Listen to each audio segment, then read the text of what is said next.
All right, have and have not fans. That's a great thing to say. I've recorded like three If Loving You Is Wrong videos in a row, and I am very surprised that, ironically enough, I don't seem to mess up the intros on these videos between the haves and the have nots and Loving You Is Wrong. But whenever I'm making posts on social media, for whatever reason, I always say next Tuesday on If Loving You Is Wrong, and then everybody's like, no, no, no, it's Wednesday. And I'm like, okay, maybe I'll just say next week from now on. But shout out to, and I want to make sure I get the name right because she sent me a specific way. Um, Sid's Aki Stevens. Sid's Aki Stevens, filmmaker and author of Own Your Stupidity. I will be happy to be endorsed by you. There we go. I got her name right. So in any case, she gave me an idea, and I think that a few other people did, but they didn't do it until after she did. That's why she's getting the credit. And it's all about, the Candace redemption arc. And she said, pretty much in a nutshell, she sent me a bunch of theories, but this is my favorite one I want to talk about, at least at the moment. And that's going to be the title of the video. If Katheryn Cryer does go to jail, so we can pretty much theorize that she doesn't get shot or killed by Wyatt with the shotgun, because, George is probably going to lock her up. I don't know if it's going to be on the, I don't know if it's going to be on the Jennifer Salison charges or because of the testimony that Wyatt gave to the grand jury. But in any case, we know the Harringtons and the Cryers are screwed. So let's just say, for whatever reason, Katheryn gets locked up.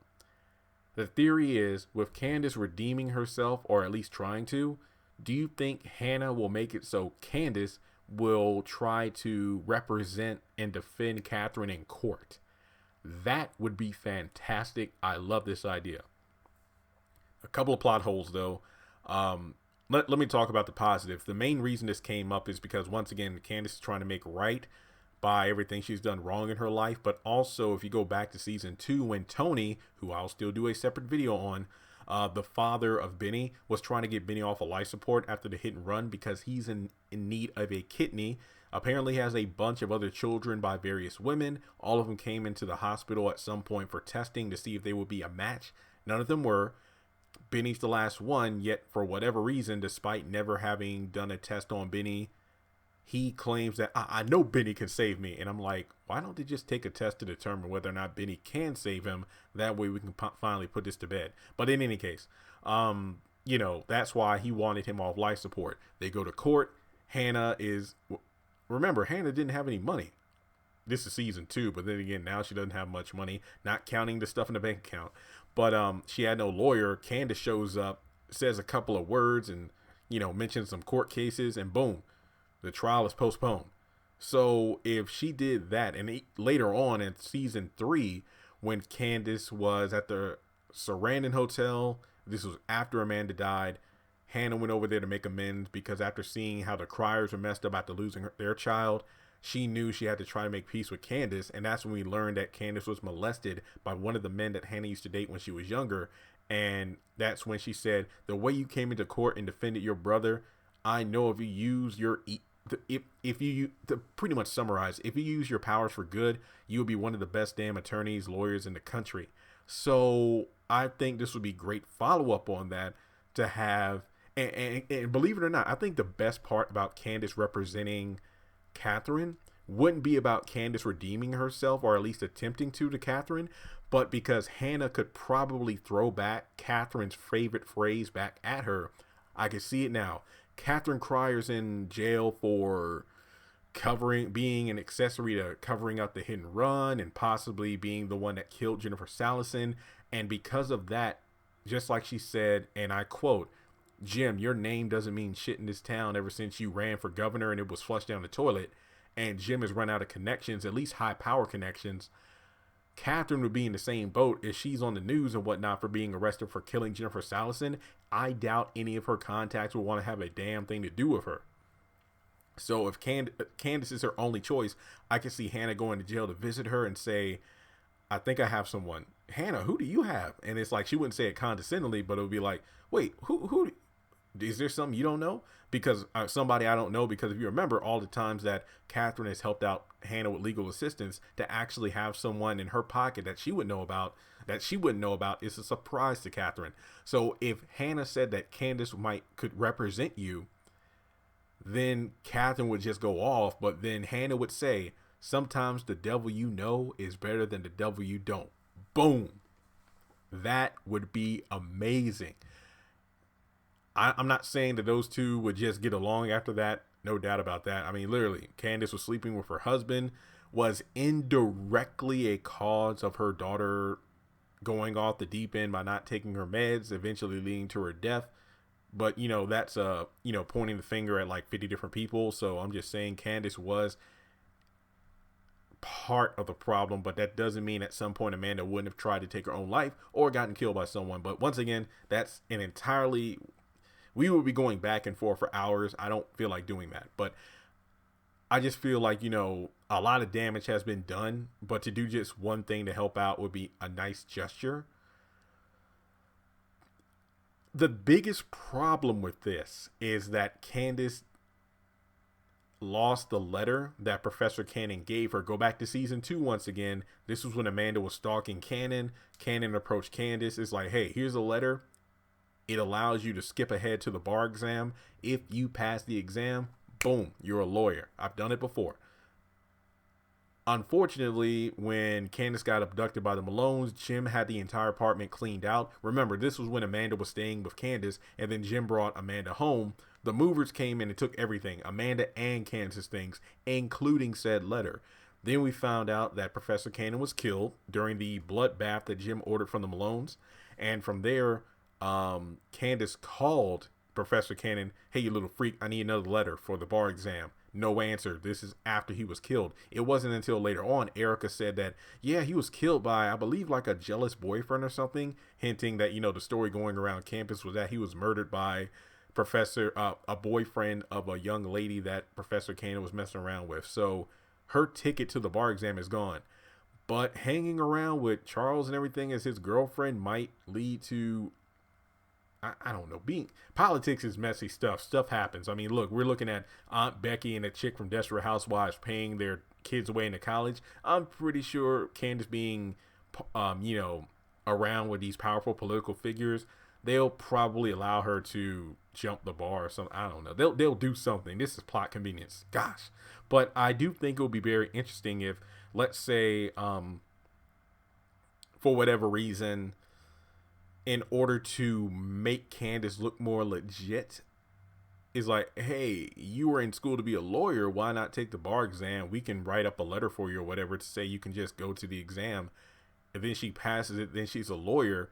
I could see that happening because remember, Candace might be a lot of things, but she is smart as hell. Like, go back through the early seasons. She was very intelligent. Hence why her and Amanda hit it off. Not just because Amanda was a way for her to get to Jim, but because Amanda was kind of being tutored by Candace. And remember, she even said, how do you remember all this stuff? You're amazing at this. Because Candace knows her stuff. She studies people thoroughly. That doesn't mean she's flunking in law school. She's very smart. So I would bet that, if she took the bar exam, she would most likely pass it. And then having her represent Katheryn would be an amazing fix. I don't want to talk too much about what would happen after that, but I think it would be very amazing if Candace Young was the one that got Katheryn Cry out of jail, even though she technically should stay in jail because she did commit murder. But whatever. I mean, Candace has murdered a couple people too, so there's that aspect of it. But all I'm saying is I think it would be amazing. I mean, just seeing how people's jaw dropped or would drop, because we only got Jim seeing that Candace was at the White House. So I wanted to see what Veronica, Katheryn, David would say, Jeffrey, Wyatt. But in this case, I think more jaws would drop if it turns out that Candace is the one that gets Katheryn out of jail. That would be amazing. Like, in terms of Veronica, I don't think, Veronica's being tailed by the FBI. And then Jim is just, I don't think Candace would do, even if she got Katheryn out of jail and then Katheryn asked for Jim to get out, I doubt that Candace would do so because Jim had her brother stabbed. So, like I said before, I think it would be pretty amazing. Once again, shout out to Sis for the idea. And with that being said, let me know your thoughts in the comment section below. Do you think that Candace is going to be the trump card, no pun intended, to help the haves escape jail, more specifically Katheryn Cryer? And what would be the potential aftermath of Katheryn being saved by one of the most least likely I don't even want to say savior because that'll be too good of a phrase for Candace. I mean, we're literally looking at the woman who's getting information about her threesomes in order to use against her. So I don't know. Maybe it will be a situation where, hey, Katheryn, Katheryn actually allowed Benny to use the interest money on the money I stole to pay the Malones to get his life, you know, saved from the Malones. So I'll represent her in court for free in order to get her out of jail. Or maybe because if Candice represents Katheryn, then Hannah and Benny could keep the money. But then again, I don't think whatever. You see where I'm going with this. This could be an entirely new video, but let me know your thoughts in the comment section below. Please subscribe. Seriously, we're over 70,000. 100,000, we are knocking on the door. My birthday is August 29th. I pray to hit 100,000 before then. That would be the perfect birthday gift. So guys, go out there, help me out. I mean, it just stuns me how there are videos, and I'm not complaining.